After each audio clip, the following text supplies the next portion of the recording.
But we begin with a second black Democratic lawmaker who has now been reinstated after being expelled from the Tennessee State House. You can't expel justice. You can't expel our voice.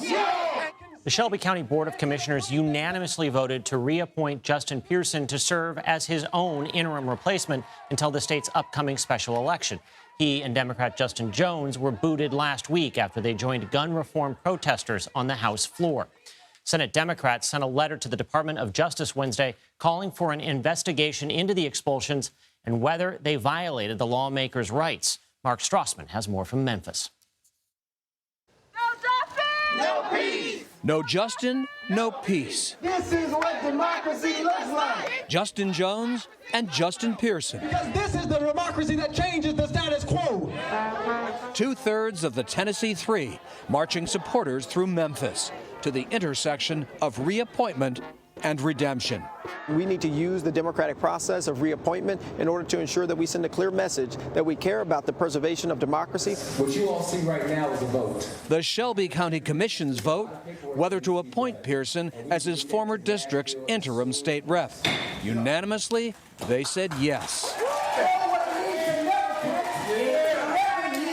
To never bow power to the people. 2 weeks ago, this disruptive gun control protest on the House floor enraged Republicans.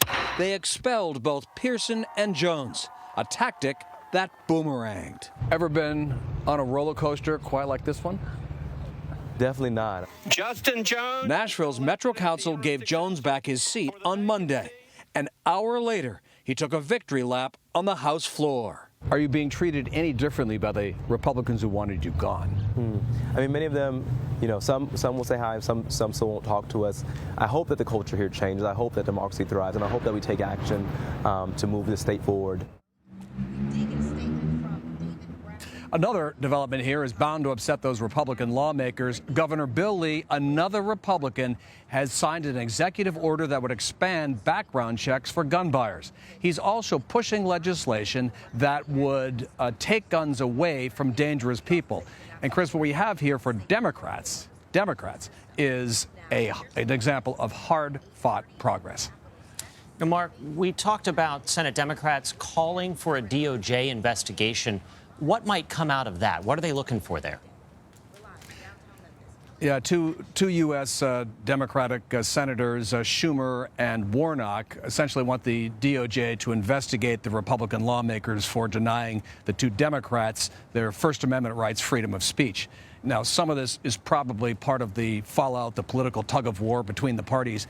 Whether the case has any merit is unclear. Assuming that it does, what the DOJ would do about it is also unclear. So but this story just has endless ripples to it, and that's just one of them. It's keeping you busy in Tennessee for sure. Now, do Republicans have options to challenge Pearson and Jones? They can't challenge their reappointment, and they can't punish them a second time for the same offense. That's essentially a violation of well, it's double jeopardy is what it amounts to. What they could do is try to make their lives uncomfortable. For now, neither Democrat has any committee assignments. Those were stripped away, for example. So they may be in for a fight once they get back. What they have going for them is overnight almost, they have a national platform that nobody else, Republican or Democrat in the chamber, also has. And they're probably going to keep flexing it until they get more of what it is that they do want. And they face a special election, right? It takes a special election. The governor has to set a date. He hasn't done it yet. But obviously, these the two Justins are going to run for their seats again because they want those seats to be more than just an interim appointment. They want to fill out their regular terms. Mark Strassmann, thank you.